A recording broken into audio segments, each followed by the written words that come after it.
Menteri Keuangan Purbaya Yudisadewa pasang badan bela Presiden Prabowo.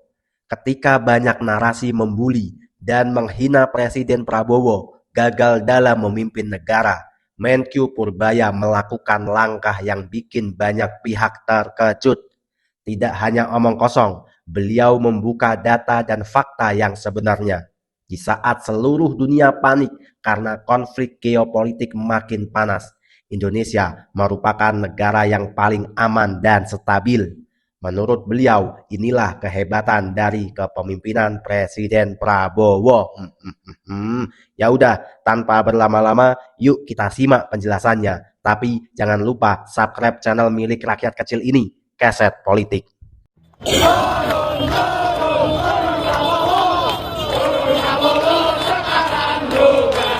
Berdiri di sini, saudara, jangan anggap ini pekerjaan yang enak. Yang mau jadi presiden, selamat. Benar-benar sih. Aku udah terlanjur. Jadi aku harus kerja keras sekarang ini. Nggak ada libur tuh. Dibilang Prabowo jalan-jalan ke luar negeri, seneng jalan-jalan ke luar negeri. Ya. Ternyata, bikin ramalan kalau Indonesia mau hancur itu gampang banget ya. Yang susah itu kalau disuruh nunjukin datanya. Impeachment seperti itu tidak akan jalan. Yang jalan hanya ini. Bisa nggak kita mengkonsolidasikan diri untuk menjatuhkan Prabowo? Hanya itu. Kalau nasihati Prabowo nggak bisa juga. Bisanya hanya dijatuhkan. Itulah menyelamatkan. Menjatuhkan Presiden Prabowo. Bisa nggak kita mengkonsolidasikan diri untuk menjatuhkan Prabowo? Pertanyaannya, kalian mau ikut-ikutan? Saya ingatkan ya, dalam negara hukum seperti Indonesia, pergantian presiden itu sudah diatur jelas. Bukan lewat ajakan, bukan lewat provokasi. Kalau ada pihak yang mengajak menjatuhkan pemerintah secara tidak sah, itu bisa masuk ke ranah tindak pidana. Karena itu perbuatan makar. Dalam KUHP yang baru, tepatnya pada pasal 191 sampai dengan pasal 196, dijelaskan bahwa makar terhadap pemerintah bisa dipidana paling lama 20 tahun penjara. Kemudian pada Undang-Undang Dasar 1945, mekanisme pemberhentian presiden itu harus melalui proses konstitusional, yaitu lewat DPR, Mahkamah Konstitusi sampai MPR. Ada jalurnya, bukan asal cuap-cuap. Ini level profesor, cara berpikirnya begini. Jadi jangan salah paham, menjatuhkan presiden itu bukan cuma ganti orang, tapi bisa berdampak besar ke stabilitas negara. Ekonomi bisa goyah, keamanan bisa terganggu, bahkan berpotensi kerusuhan di mana-mana. Makanya saya bilang hati-hati dengan narasi yang provokatif. Jangan sampai kita ikut menyebarkan atau bahkan terpengaruh oleh ajakan yang justru melanggar hukum. Padahal kenyataannya negara kita itu baik-baik saja. Negara lain aja BBM-nya sudah naik, tapi di negara kita masih stabil. Kritis itu penting, tapi tetap harus pakai akal sehat dan dasar hukum. Belum lama ini, publik dihebohkan dengan wacana terbuka untuk menjatuhkan pemerintahan yang sah. Alasannya serem, negara mau bangkrut. Tapi lucunya, begitu mesin dapur ekonomi kita mengeluarkan data resmi yang menunjukkan APBN kita aman dan harga-harga masih terkendali, panggung bising itu mendadak sepi. Pertanyaannya sederhana, kalau kondisi negara kita masih stabil, kenapa ada pihak-pihak tertentu yang justru gelisah dan kepanasan kalau melihat situasi lagi adem? Apakah kalian setuju kalau narasi ini cuma jualan fiksi, atau kalian punya sudut pandang lain? Jangan kemana-mana, kita akan kuliti permainannya satu persatu sampai tuntas. Saya kasih peringatan mereka-mereka itu, saya tahu siapa yang bayar-bayar demo, gue tahu itu. Tapi nggak ada bayar demo. Ditanya anak-anak demo nggak ngerti. Mau demo apa ya? Kami dibayar 200.000. Tapi ada, saya nggak mengerti. Saudara kita ini kalau merasa apa ya? Kalau kita dalam pertandingan gitu ya, kita jadi supporter kan, kita dukung satu tim. Ayo maju. Negara kita ini lagi bersaing sama banyak negara. Harusnya bangsa ini kompak. Kalau ada yang kurang, temannya kurang, tim kita lagi main ya, mainnya kurang bagus, ya tetap di supporter ya. Nanti begitu sudah selesai pertandingan baru dikoreksi. Jangan lagi main bawa bola, salah, goblok. Lagi main di tengah lapangan disorak-sorakin teman sendiri. Tapi sebelum kita masuk lebih dalam, saya ingin mengajak kita semua sebagai rakyat kecil untuk merapatkan barisan. Kita tahu, musuh terbesar bangsa ini bukanlah perbedaan pilihan politik, melainkan para mafia ekonomi dan oknum pejabat korup yang selama ini hobi mengeruk keuntungan di atas penderitaan rakyat. Kalau kalian sepakat bahwa suara rakyat kecil tidak boleh terus-menerus ditindas dan dimanipulasi oleh kepentingan sepihak, mari kita gunakan tombol like, subscribe, dan bagikan video ini sebagai gerakan bersama untuk menyebarkan edukasi yang cerdas dan berani. Satu share dari kalian adalah modal untuk membuka mata lebih banyak orang agar kita tidak mudah diadu domba. Pastikan kalian menyimak pembahasan ini sampai detik terakhir ya, karena di akhir nanti kita akan melihat bagaimana cara menghadapi permainan ini secara elegan. Dan khusus hari ini, mari kita tunjukkan kekuatan kita. Silahkan tulis di kolom komentar dari kota atau daerah mana kalian berasal. Mari kita buktikan bahwa dari Sabang sampai Merauke, rakyat Indonesia kompak menolak korupsi dan mafia ekonomi. Teman-teman, kita sebagai rakyat Indonesia harus bisa berpikir dewasa. Kita semua tahu, Presiden Prabowo juga memiliki banyak kekurangan dan masih banyak PR yang harus diperbaiki. Namun, kita juga harus sabar dan tidak boleh melakukan hal-hal yang dilarang oleh undang-undang.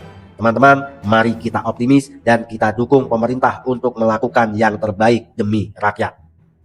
Mari kita mulai bedah dari apa yang sebenarnya sedang terjadi di panggung politik kita saat ini.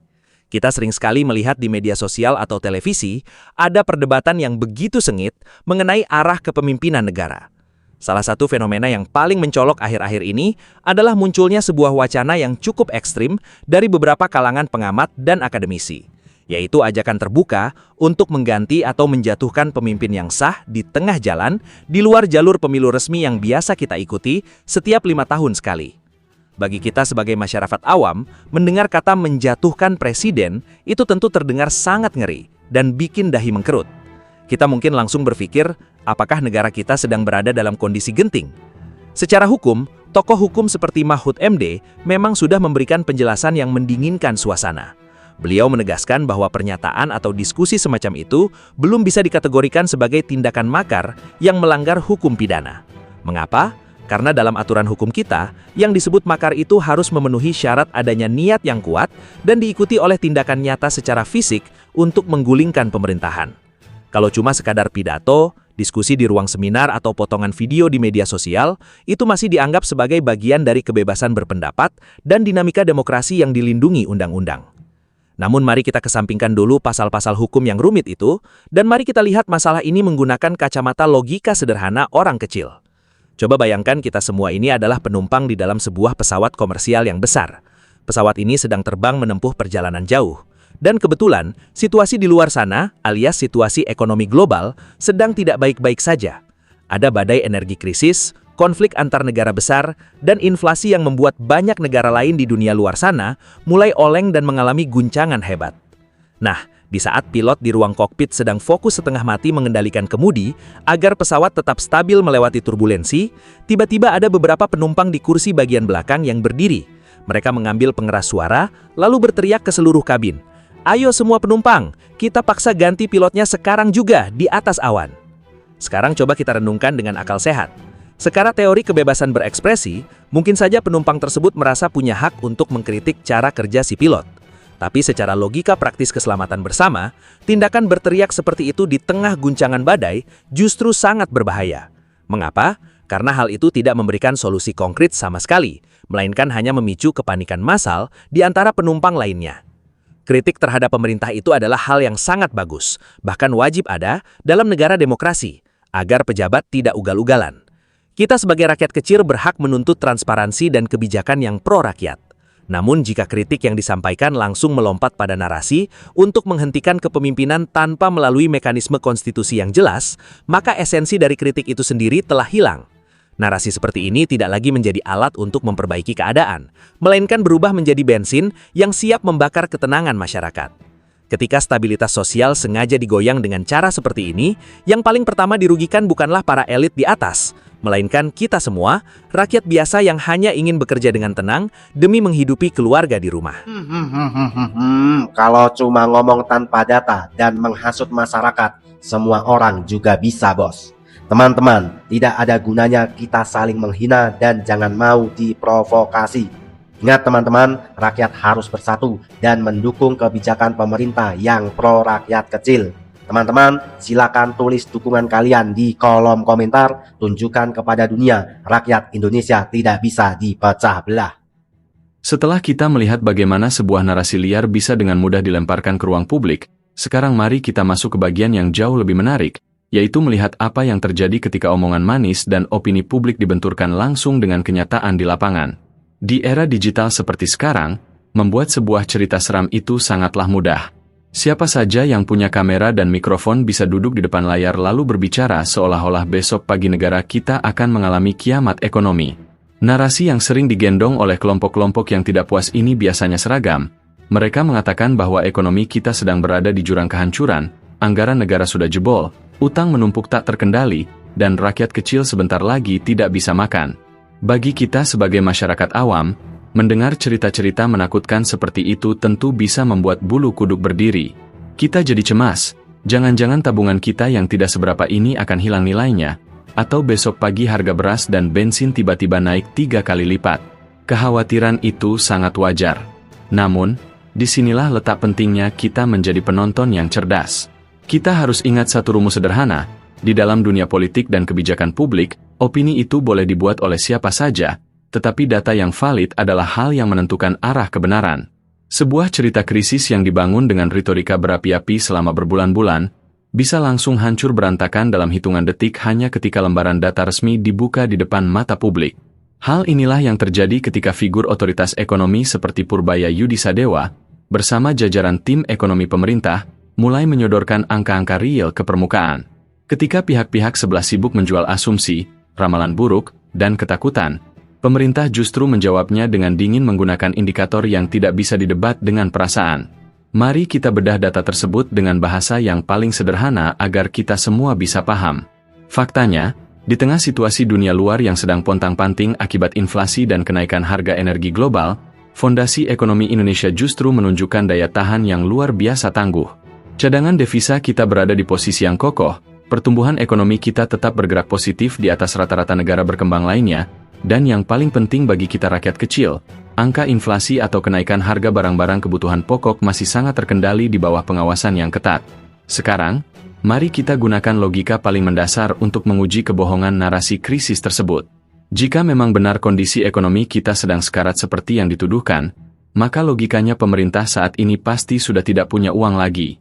Kalau pemerintah kehabisan uang, efek domino yang langsung terasa di dompet kita adalah harga bahan bakar minyak atau BBM akan langsung dilepas ke harga pasar yang sangat mahal, berbagai bantuan sosial untuk warga miskin akan mendadak dihentikan, subsidi listrik dicabut, dan proyek-proyek fasilitas umum akan mangkrak total. Namun, kenyataan di hari ini berbicara sebaliknya. Pemerintah terbukti masih mampu menahan gejolak harga energi dunia dengan mengunci harga BBM bersubsidi agar tetap terjangkau oleh kantong rakyat. Program-program jaminan sosial, bantuan pangan, hingga subsidi sektor pendidikan dan kesehatan pun masih tetap mengalir dan berjalan sebagaimana mestinya. Dari sinilah kita bisa melihat sebuah ironi yang cukup menggelitik. Kenapa setiap kali data resmi yang menunjukkan kondisi negara kita aman dan stabil ini keluar, bukannya semua orang merasa tenang dan bersyukur, tetapi justru ada sekelompok pihak yang makin ribut dan kepanasan? Jawabannya sederhana, karena dalam ekosistem politik tertentu, ketenangan dan stabilitas adalah musuh terbesar mereka. Pihak-pihak yang gemar memancing di air keruh ini hanya bisa mendapatkan panggung, perhatian, dan keuntungan jika masyarakat berada dalam kondisi panik, saling curiga, dan tidak percaya pada pemerintah. Begitu data faktual muncul dan membuktikan bahwa semuanya masih terkendali, maka seluruh modal jualan isu mereka otomatis bangkrut dan kehilangan pasar. Oleh karena itu, sebagai rakyat yang cerdas, mulai hari ini setiap kali kita mendengar ada orang yang berteriak-teriak bahwa negara ini mau hancur, jangan langsung panik. Cukup tanyakan satu hal sederhana kepada mereka dengan tenang, datanya mana? Karena pada akhirnya, opini bisa dibuat menjadi viral dengan modal kuota internet, tetapi hanya data dan fakta di lapangan yang mampu berbicara jujur mengenai kondisi bangsa yang sebenarnya. Melihat semua dinamika yang terjadi, mulai dari lemparan opini yang memicu kegaduhan hingga pembuktian lewat data ekonomi, kita tentu bertanya-tanya, bagaimana sebenarnya sikap dan strategi yang diambil oleh istana, khususnya Presiden Prabowo Subianto, dalam menghadapi situasi ini? Disinilah kita bisa belajar melihat sebuah seni tingkat tinggi dalam mengelola konflik dan menjaga kestabilan sebuah negara besar seperti Indonesia. Dalam kebiasaan panggung politik yang sering kita tonton selama ini, jika sebuah pemerintahan diserang dengan narasi yang ekstrim, reaksi yang biasanya muncul adalah kepanikan. Pihak yang diserang umumnya akan langsung sibuk membuat konferensi pers darurat, mengerahkan barisan pendukung untuk menyerang balik di media sosial, atau membuat drama klarifikasi yang panjang lebar agar mendapatkan simpati publik. Namun, apa yang kita saksikan hari ini justru sangat berbeda dan berada di luar kebiasaan tersebut. Presiden Prabowo memilih untuk menggunakan frekuensi yang sangat tenang. Di saat media massa riuh dan para tokoh politik saling beradu argumen di ruang publik, istana justru memilih untuk tetap sepi, dingin, dan tidak terpancing masuk ke dalam lumpur perdebatan yang tidak produktif. Sikap diam dan tenang ini jangan sekali-kali diartikan sebagai bentuk kelemahan, ketakutan, atau ketidakmampuan untuk menjawab tuduhan. Dalam dunia strategi, baik dalam pengelolaan negara maupun taktik taktis, diam yang penuh perhitungan seringkali jauh lebih mematikan daripada teriakan yang lantang.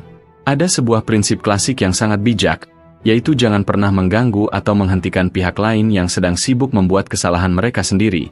Ketika ada pihak-pihak yang terus-menerus memproduksi kata-kata kasar, tuduhan tanpa dasar, dan narasi yang memicu kegaduhan, tindakan terbaik untuk menghadapi mereka bukanlah dengan cara membalasnya dengan kegaduhan yang baru. Cara terbaik adalah dengan menarik diri, membiarkan mereka berteriak sendirian di atas panggung, hingga akhirnya publik bisa melihat dengan jelas siapa yang sebenarnya sedang kehilangan kendali dan arah. Presiden Prabowo bukanlah tipe pemimpin yang hidup dan membesarkan namanya dari panggung sensasi media sosial atau drama pencitraan harian. Beliau adalah figur yang memahami bahwa fondasi utama dari kepercayaan masyarakat bukanlah kata-kata manis yang diucapkan di depan kamera, melainkan hasil nyata dari sebuah kerja keras yang sunyi. Di saat luar sana sibuk menggoreng isu politik, fokus utama pemerintah tetap dikunci pada hal-hal yang langsung menyentuh hajat hidup orang banyak.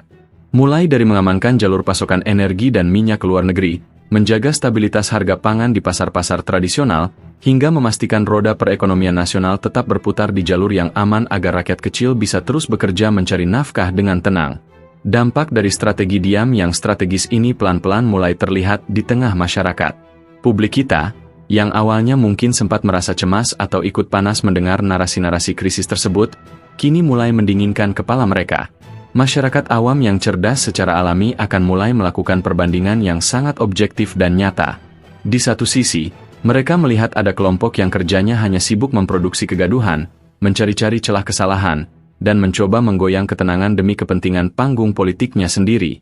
Di sisi lain, mereka melihat ada pemimpin dan jajaran pemerintah yang tetap berdiri kokoh di tengah badai global, terus bekerja tanpa banyak bicara, dan fokus menjaga agar harga kebutuhan pokok di dapur rakyat tetap stabil. Pada akhirnya, di era informasi yang berjalan begitu cepat ini, masyarakat tidak bisa lagi dibohongi hanya dengan modal retorika atau cerita fiksi yang menakutkan. Rakyat kecil pada dasarnya memiliki keinginan yang sangat sederhana. Mereka hanya ingin situasi negara aman, harga-harga terjangkau, lapangan pekerjaan tersedia, dan kehidupan sehari-hari berjalan dengan damai tanpa ada adu domba. Ketika pemerintah mampu memberikan bukti nyata berupa stabilitas tersebut, maka segala macam bentuk narasi liar yang mencoba membuat gaduh otomatis akan kehilangan tenaganya. Narasi-narasi itu akan berubah menjadi suara bising yang kosong, keras terdengar di telinga, tetapi sama sekali tidak memiliki isi dan arti di hati rakyat. Lewat pembuktian kerja nyata inilah, kemenangan sejati diraih tanpa perlu diumumkan dengan kesombongan, karena masyarakat sendiri yang akan menilai dan menyimpulkan siapa yang benar-benar bekerja tulus menjaga keutuhan bangsa ini. Di tengah derasnya arus modernisasi dan keterbukaan informasi seperti yang kita rasakan saat ini, bangsa Indonesia sedang diuji dengan berbagai dinamika yang sangat kompleks. Media sosial dan ruang publik kita setiap harinya dibanjiri oleh jutaan informasi, opini, rumor, hingga narasi-narasi politik yang berseliweran tanpa henti. Dalam situasi yang penuh dengan ketidakpastian global dan dinamika domestik seperti sekarang, satu hal yang paling krusial untuk kita jaga bersama sebagai sebuah bangsa adalah keutuhan, persatuan, dan kesatuan seluruh elemen masyarakat.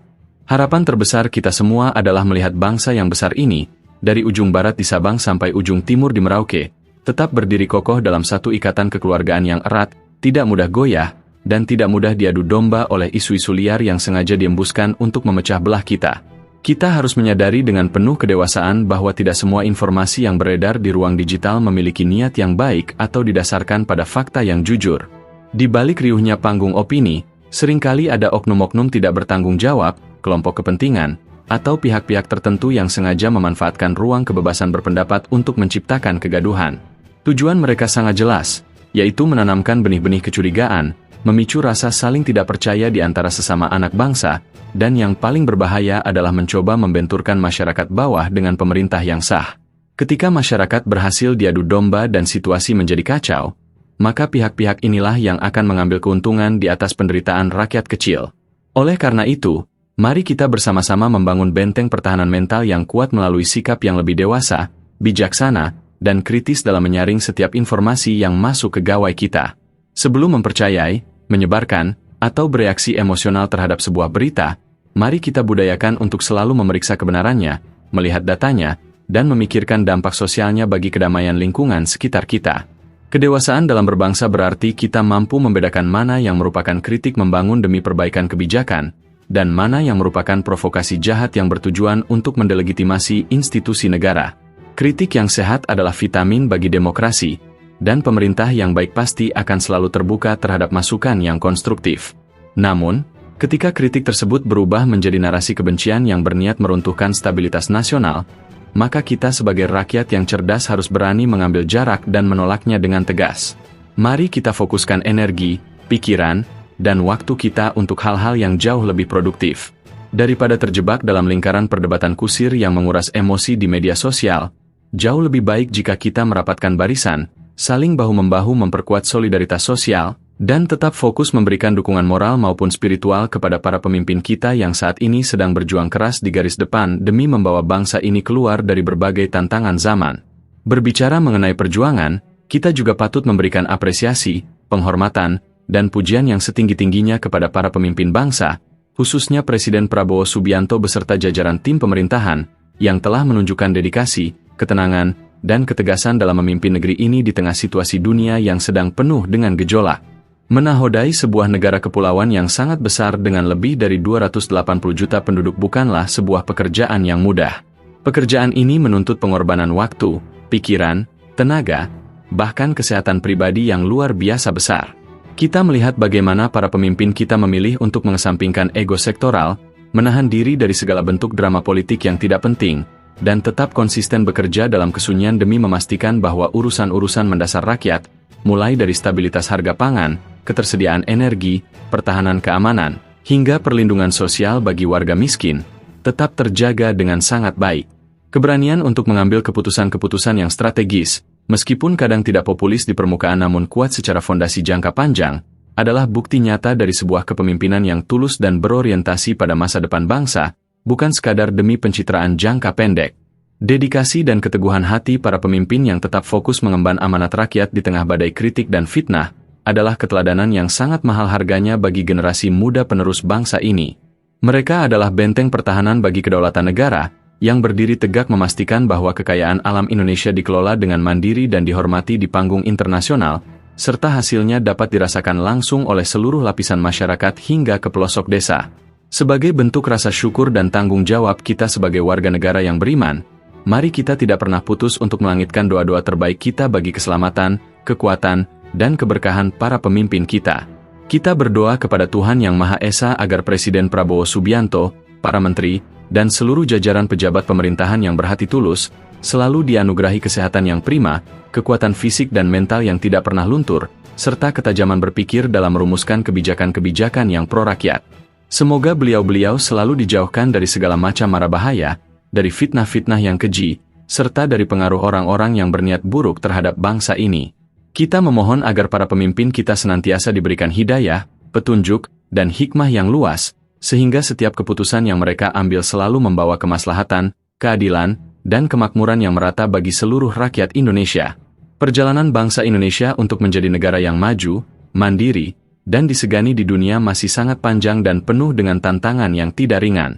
Namun, sejarah telah membuktikan bahwa tidak ada satupun kekuatan asing atau konspirasi internal yang mampu meruntuhkan bangsa ini selama rakyat dan pemimpinnya bersatu padu dalam satu visi yang sama. Persatuan adalah modal sosial terbesar kita, melebihi kekayaan alam yang terkandung di dalam bumi pertiwi. Oleh karena itu, mari kita rawat persatuan ini dengan penuh rasa tanggung jawab. Jangan biarkan perbedaan pendapat atau isu-isu yang sengaja digoreng oleh oknum tertentu merusak tenun kebangsaan yang telah dirajut dengan darah dan air mata oleh para pahlawan pendiri bangsa. Mari kita terus melangkah maju bersama dengan penuh optimisme, kedewasaan, dan keyakinan bahwa di bawah kepemimpinan yang kokoh dan dukungan rakyat yang kompak, Indonesia akan mampu melewati setiap badai dan tumbuh menjadi bangsa yang semakin jaya, damai, dan sejahtera. Amin. Oke teman-teman, terima kasih masih bersama Keset Politik. Teman-teman, setelah kita mendengarkan apa yang telah dijelaskan, gimana tanggapannya? Silakan tulis opini tajam kalian di kolom komentar. Teman-teman, tapi ingat, jangan mencaci maki siapapun, tetap gunakan bahasa yang baik, bahasa yang bijak, tunjukkan kepada dunia bahwa netizen Indonesia adalah netizen yang budiman. Teman-teman, kita buktikan kepada masyarakat bahwa penonton channel Keset Politik adalah penonton yang pintar. Teman-teman, sekarang saatnya kita beropini dan berdiskusi. Teman-teman, di tengah situasi dunia yang sedang mengalami ketidakpastian ekonomi dan konflik geopolitik, stabilitas di dalam negeri adalah kunci utama keselamatan sebuah bangsa. Teman-teman, munculnya wacana atau narasi untuk menjatuhkan pemerintah yang sah di luar jalur konstitusi jelas merupakan langkah yang tidak tepat. Ingat teman-teman, langkah yang tidak tepat. Dalam sistem demokrasi teman-teman, evaluasi kepemimpinan sudah memiliki wadah resmi, yaitu melalui pemilu atau mekanisme hukum di DPR, bukan dengan memprovokasi kegaduhan di ruang publik. Teman-teman, kegaduhan politik yang dipicu oleh opini-opini ekstrim hanya akan merugikan masyarakat luas, hanya akan merugikan kita sebagai rakyat kecil teman-teman. Ketika isu ketidakstabilan sengaja digoreng, hal itu dapat merusak kepercayaan pasar, membuat pelaku usaha khawatir, dan berpotensi mengganggu perputaran ekonomi yang dampaknya langsung dirasakan oleh rakyat kecil seperti kita ini teman-teman. Teman-teman, langkah terbaik dalam menghadapi serangan opini bukanlah dengan membalasnya menggunakan drama politik baru, melainkan dengan membuktikannya lewat kinerja dan data. Ketika pemerintah mampu menjaga harga kebutuhan pokok, menahan lonjakan harga BBM, dan memastikan program sosial tetap berjalan, maka dengan sendirinya narasi-narasi negatif akan kehilangan kekuatan di mata rakyat. Teman-teman, kita sebagai rakyat jangan mudah termakan hoak-hoak murahan yang menggoreng-goreng isu pesimis. Kita sebagai rakyat harus pesimis, jangan mau dibentur-benturkan teman-teman. Karena kalau terjadi chaos, negara jadi tidak stabil, yang rugi kita sendiri teman-teman. Ingat, kita memiliki masa depan, kita memiliki keturunan. Kita nggak boleh negara ini, negara tercinta ini menjadi rusak. Teman-teman, keputusan Presiden Prabowo untuk tetap tenang, tidak reaktif, dan menolak masuk ke dalam pusaran drama politik adalah bentuk kematangan kepemimpinan yang luar biasa. Teman-teman, sikap diam beliau bukan berarti beliau itu lemah, melainkan sebuah strategi cerdas untuk menjaga fokus kabinet agar tetap bekerja demi rakyat tanpa terganggu oleh suara bising dari luar.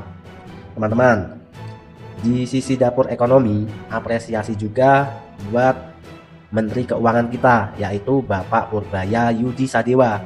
Langkah beliau yang menghadapi opini negatif dengan menyajikan data ekonomi secara transparan, secara akurat adalah tindakan yang sangat tepat. Data makroekonomi yang solid yang beliau tunjukkan terbukti mampu menenangkan kepanikan publik dan membuka keraguan secara logis. Teman-teman, masyarakat kita sekarang semakin pintar. Kita tidak bisa dibohong-bohongi lagi oleh oknum-oknum yang bermain, yang ingin Indonesia pecah belah, yang ingin Indonesia gelap, yang ingin Indonesia suram. Teman-teman, bayangkan, terkadang di sosial media itu emang terlalu barbar. Kita harus menghadapinya dengan kepala dingin, dengan akal yang sehat teman-teman. Masa teman-teman, Indonesia, mari kita nepalkan. Wah, itu adalah provokasi yang tidak baik teman-teman. Kita harus menjaga tanah air kita. Tidak ada sejarahnya di seluruh dunia kalau suatu negara chaos, rakyatnya akan sejahtera. Itu tidak ada teman-teman. Jika teman-teman ingin Indonesia selalu aman, Indonesia menjadi negara yang nyaman untuk ditinggali, maka kita sebagai rakyat harus bersatu. Teman-teman, mari kita fokus melawan para koruptor dan mafia, karena itulah yang sesungguhnya musuh kita bersama. Kita sengsara itu karena para koruptor itu teman-teman.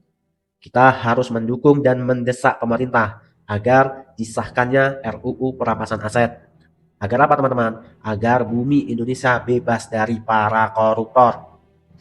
Daripada kita menuntut hal yang sepele, lebih baik kita menuntut hal yang lebih baik. Daripada kita sesama rakyat itu saling menghina, saling membuli, itu tidak ada gunanya teman-teman. Lebih baik kita bersatu, kita rapatkan barisan, kita bergandengan tangan, kita suarakan narasi persatuan, dan kita desak pemerintah untuk mengesahkan RUU perampasan aset.